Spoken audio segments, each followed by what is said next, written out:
everyone, welcome to Barca News and welcome to the post-match live analysis where we analyze Barcelona matches usually as soon as they end, but today I had some things to do, so I had to do those things first, and then now we're doing the post-match live analysis. By the way, I did do a watch-along for the match between Mallorca and Barcelona. I'm going to be doing those for every single Barcelona match this season, as long as, of course, they are on the weekend, because during the week I work, so I cannot do watch-alongs. So if you want to watch the matches with me, join me on the watch-alongs. If you only want to hear my thoughts and opinions about the matches, you can join me on post-match live analysis. And if you don't care about either, you just want Barcelona news, well, you can always watch the news videos or join the podcast. Anyways, having said all that, don't forget to hit the like button, subscribe to the channel, drop a comment, and now let's talk about the Barcelona match between Mallorca and FC Barcelona, the first La Liga match, the first 2025-2026 La Liga match, where Barcelona started the season with a victory, winning 0-3 with goals of Rafinha, Ferran Torres, and Lamine Yamal, and in a strange match where Mallorca ended up with 2 red cards. Now, let's start with from the beginning of the first half, because I thought the beginning of the first half was really played well by Barcelona. Barcelona were consistently attacking, consistently creating chances, and very impressive high press. As soon as Barcelona would lose the ball, they would immediately recover it in Mallorca's third.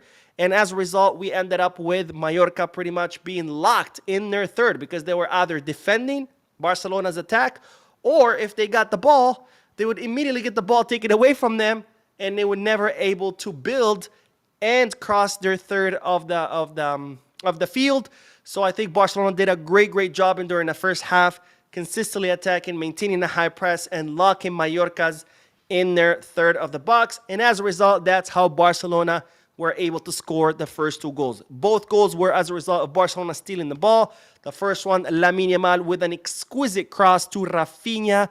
I mean, it was a beautiful cross, pretty much hand-delivered to Rafinha, wrapped in a bow, like, here you go, bro. Just push it in and turn it into a goal. The second one, a little bit of confusion with the Mallorca players, where Lamine Yamal shoots the ball, the defender clears it with the head, then throws himself on the ground. The players are like, oh, is the ref going to stop the match or not? The ref has the whistle in his mouth, never blows it, so the play never stops. And then eventually Ferran gets it, scores a goal, and then the Mallorca players start complaining. Now, there were a couple of things complaining. First, they were complaining that the referee should have stopped the match. The referee should have not stopped the match. The only reason to stop the match would have been head concussion protocol, and that only happens when 2 players' heads collide against each other. That's when referees have to immediately stop the match in order to implement the head concussion protocol to make sure that the players are okay and to go to their aid. Or if the ball had, for example, been kicked and then hit the guy in the head, the Mallorca defender, and then he caught him, off guard, and he ended up falling from it, maybe, but that wasn't the case here. Mallorca defender, he was clearing the ball. He wasn't just standing there and then a ball hits him out of nowhere. So there was no head concussion protocol here. The referee had absolutely no right to stop the match, and he did it. That's the second point, right? So there was some confusion. Oh, did he stop the match? He did not stop the match. The whistle was in his mouth, but he never blew it. And, of course, Ferran Torres, not hearing a whistle, you have to do what you're supposed to do as a professional player. You keep playing until the whistle is blown. And since there was no whistle blown, Ferran Torres gets the ball, kicks it, scores goal, and then Mallorca we should have stopped it. No, he shouldn't have. Oh, we didn't know. Yes, you did. The Mallorca defenders were still trying to block Ferran Torres. Let's not pretend that they thought that he had blown the whistle. I don't think they did. They were still playing. And even if they thought, well, that's your problem. Unless you hear the whistle, you cannot assume that the whistle has been blown. So I don't think there was any controversy in the second goal. It was a little bit confusing at first, but nonetheless, I don't think there was any controversy. Now, there was some refereeing controversy, but that comes later. First, of course, Mallorca end up with 2 red cards. The first one is as a result of a second yellow. Mallorca defender takes Lamine Yamal down as he's, progressing with the ball into the box. So I guess the referee counted that as, he was stopping the progression of an attack. So he shows him a second yellow, becomes a red. The second red, clear as daylight. The studs to Joan Garcia's face. We saw Joan Garcia's face completely swollen. throughout the second half. I mean, that was clear as daylight. I can't believe the referee showed a yellow first and then had to go to the VAR. I mean, you did not need to go to VAR for that one. That was as clear as day that it was a red card. But thankfully, the VAR intervened. They called the ref. The ref saw it. He showed the second red card. And then it was Mallorca 0, Barcelona 2. And Mallorca were down 2 players.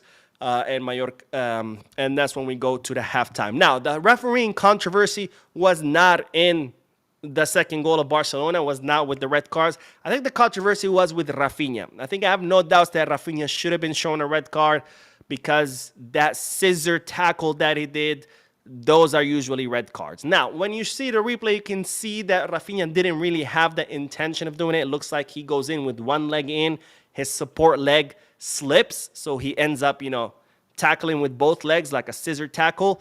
I get it, there's no intention, but nonetheless, scissor tackles are always red cards because those are very dangerous, right? When you go in with a scissor tackle, you can risk breaking someone's leg. So I think that's really where the controversy is. The referee ends up showing Rafinha a yellow. It should have been a red, but I don't think it wouldn't have mattered anyway. Barcelona were already 2 goals ahead, 2 players more, 1 less. It wouldn't have mattered. It would still been 10-9.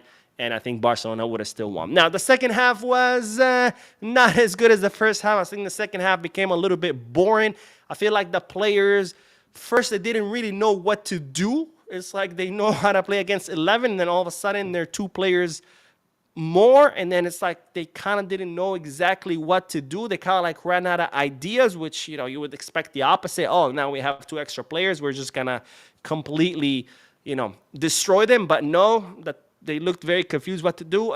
They also started not trying as much. And I think that has to do because they probably were like, all right, well, that's 11 of us, 9 of them. What are we supposed to do now? We're already up 2 goals. So it's kind of like a combination of they didn't know what to do and also not trying enough on what to do. And then you add to all of that the fact that, of course, Mallorca, they put all 9 players in the penalty box, defended with everything. There was no space. So the match became very boring. Flick did some changes. I think the substitutions helped at first. Barcelona started to unlock the defense, create more chances. But then towards the end of the match, once again, the team kind of like slowed down a little bit. They were kind of like, I don't know what to do here. Like, there's more of us, less of them. Like, what am I supposed to do? So they kind of stopped again.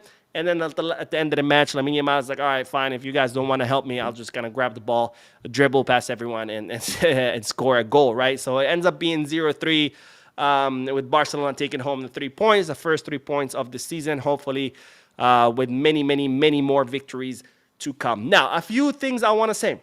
First of all, I like what I saw today, even though the second half wasn't that great. But I like what I saw today because I saw a continuation from last season. And that's very, very important. Because last season, I think our team was one of the best in Europe, no doubt. We won La Liga, Copa del Rey, Spanish Super Cup, made it to the semifinal of the Champions League. And that's all thanks to the team being able to implement Hansi Flick's system and ideas. And today, I saw that. I saw a continuation of that. And that's, of course, is good news. Because if this system worked last season, there's no reason for it not to work this season. And as today, I saw the players still building upon what they started last season. And in fact, I saw even improvements where, especially with the press, with the high press. I think the team today were absolutely suffocating Mallorca during the first half, where Mallorca simply could not build up from the back. As soon as Mallorca would get the ball, boom, Barcelona would get the ball back. So not only did I see a continuation from last season, but I actually saw improvement from what we saw last season. And that's, of course, great, great news, because if we won 3 trophies last season with the same system and even better, because the players have improved on it, we should be able to compete again for all trophies. Second of all, Lamine Yamal. Lamine Yamal was already phenomenal last season. I think this season we're going to see even a better version, because right now, what we saw today from Lamine, what we've seen from Lamine in the preseason is nothing. It's not something I saw last season. And not to say that last season Lamine didn't play great, because he did. I think Lamine was one of the best, if not the best players in the world last season. And this season, we've seen him even improve. I mean, this season, he is now playing at a much higher level, and he has this aura about him that when he grabs the ball, he just does whatever the hell he wants, and nobody and nothing can stop him. So if we already have the same system from last season that's now better, and the Lamine that was key last season, and now he's better, again, that gives me lots of joy and lots of hope that, yes, hope, but confidence that yes, this team will be able to compete for all trophies. A few other things that I want to mention is Eric Garcia today started over Kunde. We're not sure yet. I'm gonna read I'm gonna watch Hansi Flick's interview. Let's see if the answer is there. It could be something physical. It could be just that Eric Garcia maybe is in a better fitness condition right now. But that's gonna be interesting to see whether there's gonna be heavy competition for that right back position. I think eventually Kunde will be the starter. That's just my feeling.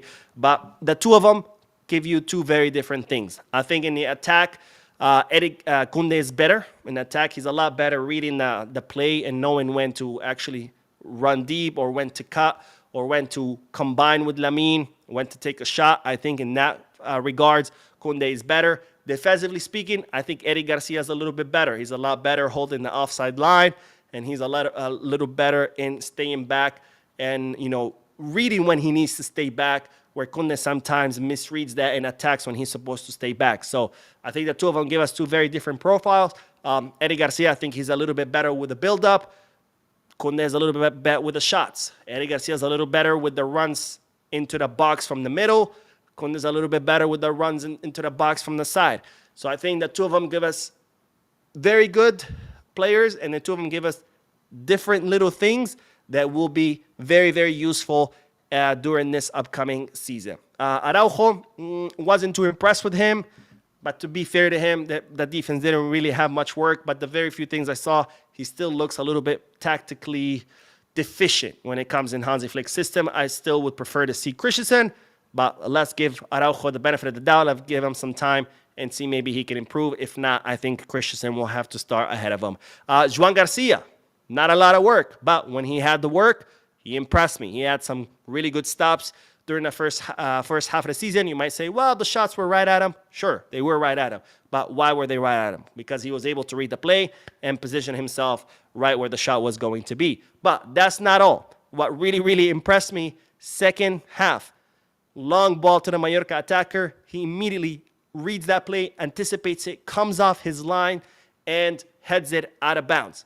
Really great read by Joan Garcia and really great anticipation by Joan Garcia, something that Wojciech Szczesny struggled with a lot when he first became Barcelona's goalkeeper.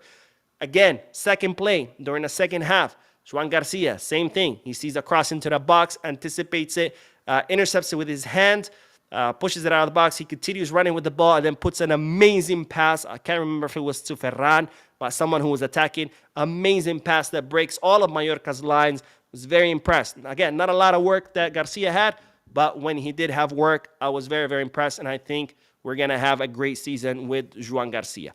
Besides that, there's not much to say. Again, this team looks like a continuity from last season. They look like they have improved on things.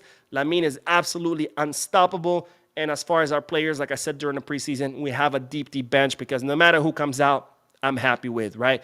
Jofrek Torrens came out. I liked what I saw. I liked his timing of the runs. I like his ball control. He's still lacking on the crosses, but I still like what I saw. Eddie Garcia comes in for Kunde. I like what I saw. Kunde comes in. I like what I saw. Right? Gabi comes in. I like what I saw. It's like no matter who comes in or who goes out, you like what you see. We have a really deep bench. We have a very competitive team, and I'm very, very excited for this season because I have no doubts that we will be able to compete for all trophies. Anyways, having said all that, let's do some comments.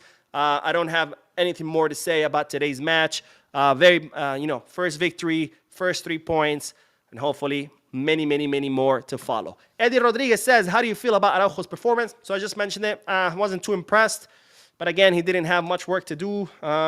Let's give him some time and let's see what he does. Super Ice says, Mo, Real Madrid fans are already vexed and making excuses. I don't understand why they're doing that. If they're to do their job, they might win. Here's the thing: is Madrid fans, they probably know that this season's they're not gonna do well, just like last season. So they're already looking for excuses. They're already looking for the whole, oh well, it's the referees, it's La Liga, it's the Royal Spanish Football Federation, it's the alignment of planets, it's the grass, it's the sky. They're champions when it comes to crying. Undisputed. Nobody can beat them. Super Ice says, but yep, I like how Yamin shut up the players that came in his face. And Leo Ford says, Mo, how was Araujo today with the highline? I didn't really see him employ the highline that much. I don't think we needed to employ the highline that much. I did see one play where he actually was completely off the line and gave the Mallorca player made him onside. So that was the only instance that I really saw it, that he messed it up. But besides that, I didn't really see Barcelona employing the highline because Mallorca wasn't really doing anything. Cebu says, do you think Coutinho should have gotten a red card? Yeah, I think so. I mean, a scissor tackle is a red card. I think he should have. Shaha says, the game was meh. Joan Garcia was great. Rashford not so great. Overall, the game was mid. Agreed. Billy Mack says, good to see you. You got the mic fixed. That's because I'm using my other software, my podcast software. It's new software as well. This one works a little bit better. I might just use this software for both the watch-alongs and the podcast. And then he said Fermin was too quiet. Olmo came on much better. I think with Fermin, it was a little bit. He was good at first when it was 11 versus 11. I think when it switched to 11 versus 9 because Mallorca got their 2 red cards, I think that's when Olmo was the better option because Olmo's much better in tight spaces, where Fermin is better more in open spaces. So I think that was a difference there. And Joshua says it was a 7 out of 10 game overall. I think our team dropped guard after the red card to Mallorca, and there was a little selfishness in the 18-yard box.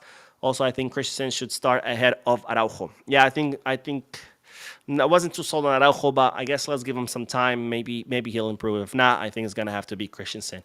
Steven says, all the teams from Madrid are causing flooding. Yeah, man. I mean, I just went to the store and I literally had to swim there because, you know, these guys are already crying. And the season has barely begun and they're already crying. And it's because they know what's coming. So they have to start with the excuses. So when the inevitable happens, which is Madrid don't win anything, they can be like, see, I told you, this is why we didn't win. And Cosadin said, second live of the day, busy day, keep up the good work. It's actually third live of the day because I did the MoCast, which is the podcast for the members only. That was an hour long. And I did the watch along, which is 2 hours long.